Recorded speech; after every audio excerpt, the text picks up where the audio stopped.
Film ini diawali dengan latar kisah di tahun 1800-an, tepatnya di sebuah area hutan kopet bersalju. Terlihat sekelompok pembalak hutan sedang giat bekerja tak kenal lelah. Singkat waktu, tiba saatnya untuk makan. Terlihat mereka sedang memanggang seekor sapi hutan yang sangat besar.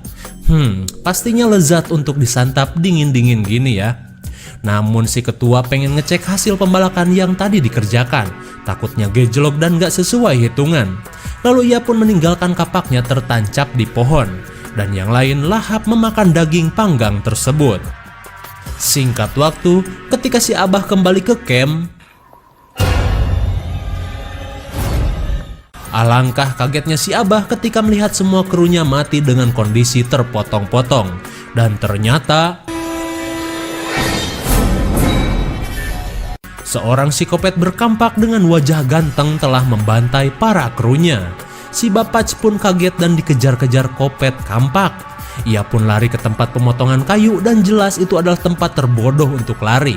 Kemudian ia pun modar terpotong mesin gergaji raksasa.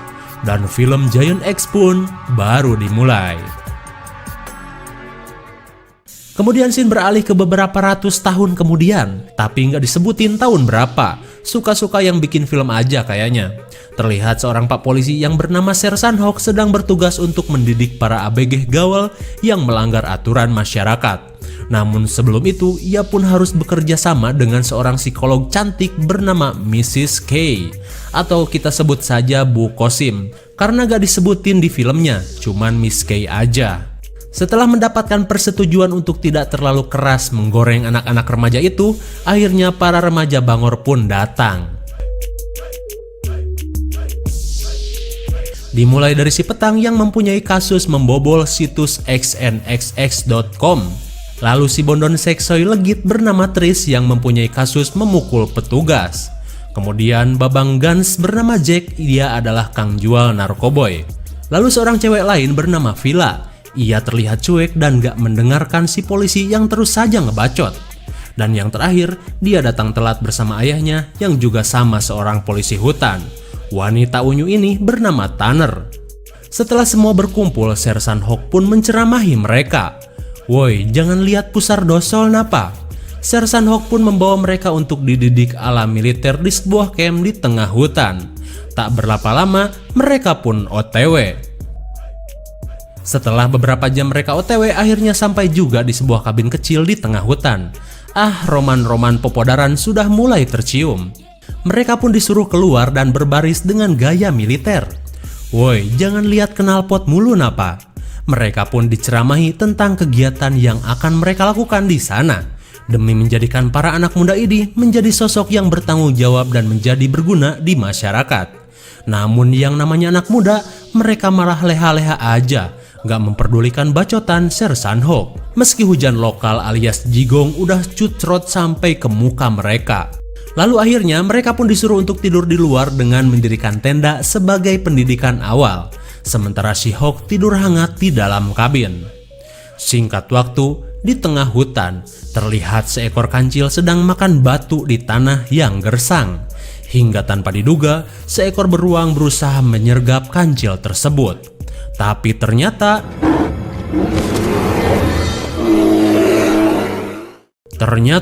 sosok tinggi besar dengan membawa kampak kopet menjadikan beruang yang segede gaban sebagai mangsanya.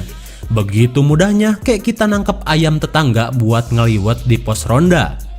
Singkat waktu, malam pun gelap.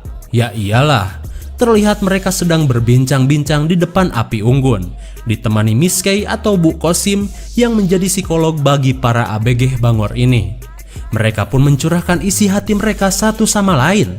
Namun di tengah perbincangan hangat karena emang depan api unggun ya, tiba-tiba datang seorang bapac yang berkelakuan tengil bergabung dengan mereka. Lelaki itu bernama Mix. Asal kalian jangan tambahkan Me lagi di depan namanya. Bahaya. Max yang menjadi warga asli di tempat itu membuat para ABG dan Bu Kosim kaget akan tingkahnya. Hingga Hawk datang dan menyuruhnya untuk pulang saja. Dan ia pun berkata Max memang sedikit gila dan tinggal di tengah gunung ini sendirian. Hawk pun membubarkan mereka untuk segera tidur. Singkat waktu, ketika si Jack sedang molor, tiba-tiba si Bondon Tris masuk ke dalam tendanya. Ia pun menindih Jack dan berkata, "Ngaduk yuk. Oh jelas, si Jack tahu bahwa si Bondon emang sedang pengen adu gabrut dengannya. Ia pun oke-oke aja, rejeki nomplok emang gak kemana lur. Hingga ketika mereka sudah dalam posisi siap tempur, Bu Kosim menggerebek mereka dan berkata ngaduk semen tak diizinkan di pelatihan ini. Entar aja kalau udah lulus. Tris yang udah siap dicangkul akhirnya pergi dengan hati yang dongkol. Apalagi si Jack, ia pun langsung tidur lagi aja. Tanpa kita tahu, sebenarnya si Petang berada di samping Jack dan berkata, "Aya naon lur?" Ya elah. Singkat waktu, pagi pun tiba. Mereka pun dibangunkan Hawk untuk sesi lintas alam. Mau tak mau, para remaja bangor ini pun bangun dan bersiap. Hawk pun menyuruh mereka berbaris dan mengikuti yel-yel yang ia katakan. "Ayo semua ikuti kata-kata Bapak.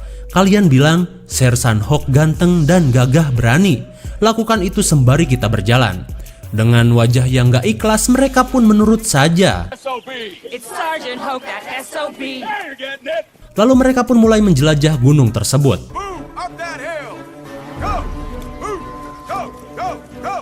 Singkat waktu, hari semakin sore.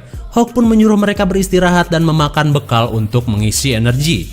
Namun si Jack yang udah gak tahan di pelatihan ini menghasut yang lain untuk kabur saja. Apalagi pelatihan ini masih ada 6 hari lagi tersisa.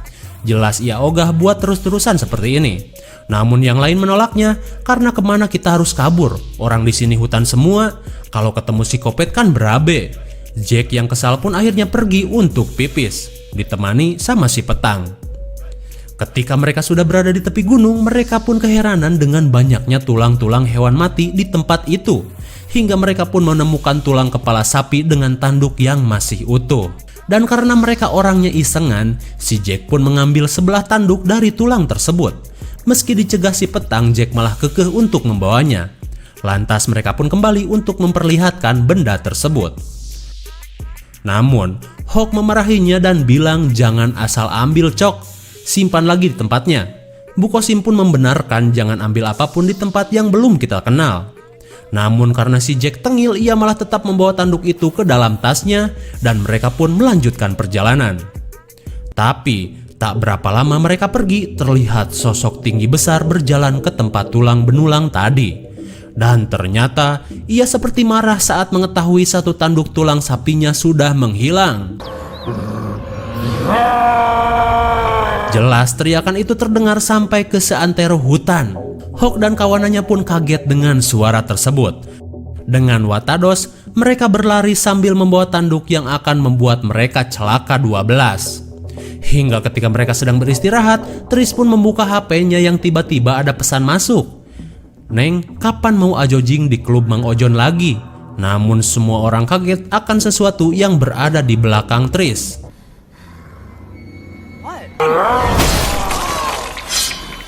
Oh tidak, si Bondon Seksoy malah jadi yang pertama dibunuh psikopat. Si Bondon Seksoy malah jadi yang pertama dibunuh psikopat Titan dengan kampak badagnya.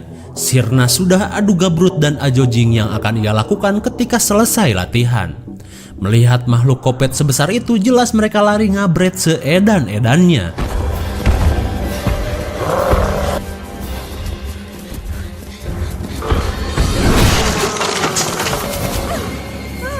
Sial sekali, salah satu cewek di sana tertimpa dahan. Akhirnya mereka terpisah menjadi 2 grup dan psikopat Titan mengejar grup si Hawk.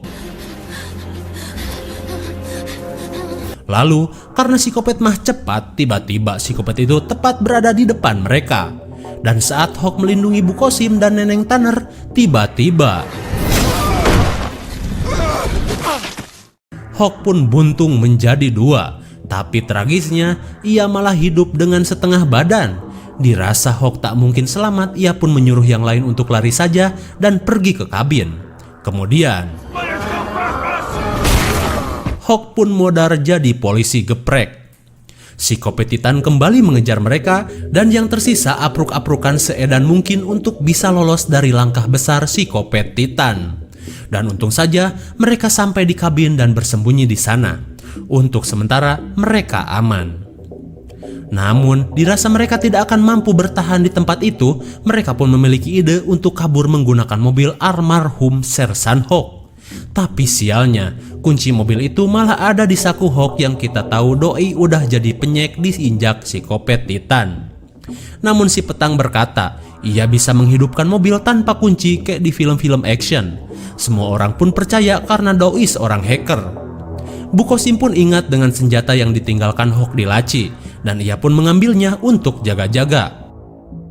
Dirasa persiapan sudah siap, mereka pun melancarkan aksinya. Bukosim bersama si Petang yang bersenjatakan lencok bersiap mempertaruhkan nyawa untuk menghidupkan mobil. Tapi karena si Petang grogi takut psikopat datang, ia pun jadi gak fokus dan malah ripuh bergetar hebat. Dirasa suara-suara aneh sudah mulai terdengar, Bukosim pun menarik si Petang untuk membatalkan aksinya. Di dalam kabin, si Petang pun dimarahin. "Ah, sia gaya doang." Ia pun menjawab, "Gimana turur, gue gugup parah euy." Dan beberapa saat kemudian, psikopat Titan pun seolah tahu dan menggusur mobil itu ke dalam hutan. Sirna sudah jalan satu-satunya mereka untuk kabur. Lalu setelah mengusrukan mobil ke Gawir, psikopat Titan pun pulang ke rumahnya yang berada di Goa Kopet. Ia pun merasa kapak kopetnya semakin tumpul dan ia pun membersihkan darah Bondon yang menempel di kampaknya. Kembali ke kabin, terlihat si Abah Meg kocar-kacir ketakutan dan berusaha masuk ke dalam kabin. Mereka pun membukanya, siapa tahu Abah ini mempunyai informasi soal psikopat Titan yang tadi menyerang mereka. Si Abah pun amuk-amukan karena ia sudah mengenal lama Titan Kopet itu. Namun baru kali ini Titan Kopet bisa marah seedan itu. Lalu si Abah pun menyangka para anak muda ini melakukan sebuah kesalahan atau mengambil sesuatu yang menjadi milik Titan Kopet. Kemudian Neneng Tanner mengeluarkan tanduk yang Jack bawa di tasnya. "Apa mungkin gara-gara ini, Bah?" Si Abah pun ngamuk. "Nah, Aisyah, itu dia penyebabnya. Lu ambil tanduk hewan kesayangan psikopat Titan." Mereka pun keheranan mendengar cerita si Abah. Kemudian si Abah pun bercerita asal-usul dari psikopat Titan yang turun-temurun leluhurnya ceritakan. Sekitar tahun 1800-an telah lahir seorang anak yang cacat dan langka. Penyakit genetisnya itu sangat jarang terjadi, di mana si penderita akan mengalami pertumbuhan yang sangat cepat. Namun otaknya tidak akan berkembang dan akan selalu menganggap dirinya anak-anak. Nama dari psikopat itu adalah Paul Bunyan. Dikarenakan Paul cacat, jadi tidak ada satu orang pun yang mau dekat dengannya. Lalu ia pun diasingkan di tengah hutan. Satu-satunya temannya hanyalah sapi berwarna biru dan langka. Tapi sebuah insiden terjadi. Kalian masih ingat kan di scene awal tadi? Para pembalak hutan kebetulan sedang berburu makanan di hutan tersebut. Dan kebetulan mereka menemukan seekor sapi berwarna biru sedang berjalan di tengah hutan. Dirasa buruan ada di depan mata, Pak Ketu dari pembalak pun menembak sapi itu sampai mati dan membawa sapi itu untuk disantap. Paul yang mengetahuinya sangat marah saat teman satu-satunya dibunuh dan dimakan. Maka pembantaian pun terjadi, dan seperti yang kita tahu, Pak Ketu mati terpotong gergaji mesin. Setelah kejadian itu, Paul pun membawa kepala temannya dan ia simpan di atas gunung. Dan kini 100 tahun lebih berlalu, Paul semakin tumbuh besar dan seperti sekarang. Lalu salahnya, mereka malah mengambil tanduk sapi teman dari psikopat Titan. Mendengar penjelasan si Abah, Jack pun merasa berdosa dan ia akan mengembalikan tanduk sapi tersebut. Ia pun nekat keluar dan membawa tanduk itu sambil berteriak, "Tah lebok tanduk teman sia." Setelah dilempar dan meminta agar ia mau melepaskan mereka, tiba-tiba tanduk itu dilempar tepat di dada Jack. Ia pun diseret masuk ke dalam hutan. Modar, ya jelas. Bukosim dan yang lain pun syok melihat kejadian itu. Singkat waktu, siang pun tiba. Terlihat ayah Tanner sedang berpatroli ke daerah tersebut. Ia ke sana karena tugas sekalian mengecek anaknya yang sedang menjalani pendidikan di daerah itu. Tapi tiba-tiba ia menemukan jejak yang sangat besar dan juga polisi geprek.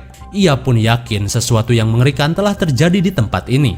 Lantas Ia segera meminta bantuan lewat saluran radio kepada perkumpulan koboi di Ojon's Bar. Kembali kepada sekelompok anak muda, Bu Kosim yang melihat ke arah luar merasa aneh dengan keheningan yang tak biasa. Lalu tiba-tiba, edan gitu boy, psikopat Titan menghancurkan kabin mereka. Dibukbak menggunakan kapak kopet raksasa.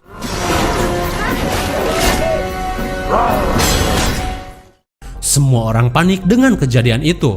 Namun si hacker petang berusaha melawan menggunakan lencog. Namun karena letoy jadinya sia-sia saja. Hingga satu wanita yang kemarin terluka menjadi matahari-mataharian psikopat Titan. Si petang pun berusaha menolongnya namun terlambat. Melihat keadaan semakin riuh, mereka pun kabur namun belum edan karena mereka malah terpojok. Dan di saat psikopat Titan yang segede gaban akan membejek mereka, tiba-tiba Papah Tanner tiba tepat pada waktunya. Ia pun menembak psikopat itu. Melihat kesempatan emas, mereka pun pergi. Tapi ternyata mereka dicegat oleh si Abah Mac.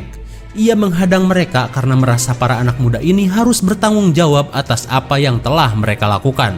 Si Abah ingin semua anak muda ini mati di tangan psikopat, agar psikopat itu kembali damai tanpa dendam.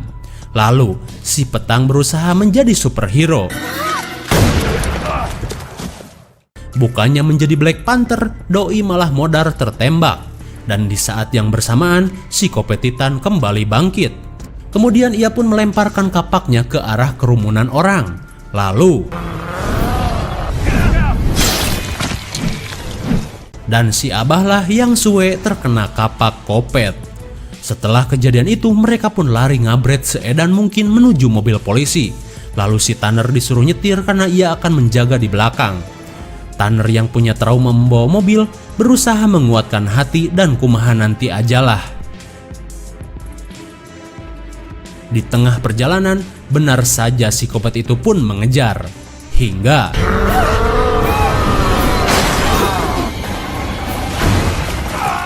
untung saja mereka gak kenapa-napa. Neneng Tanner, Bu Kosim, dan Pak Polisi pun berlari dengan tenaga yang tersisa. Hingga wow, editornya berkelas ya bun. Dirasa tidak ada jalan kabur, mereka pun memutuskan pergi ke arah jembatan.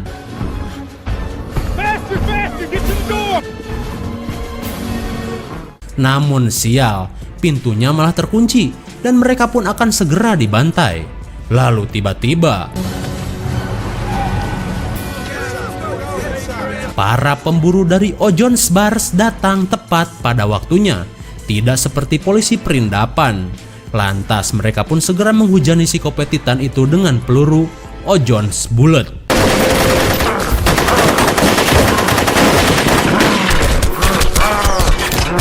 Akhirnya psikopat itu pun tak berdaya dan jatuh ke dalam danau.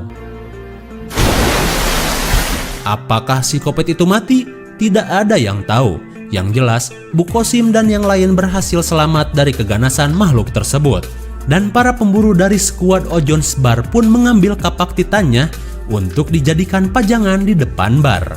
Dan kini, skuad Ojon's Bar menjadi pahlawan bagi wilayah tersebut dengan membinasakan sosok legenda Paul Bunyan. Terus, ya udah, film pun berakhir.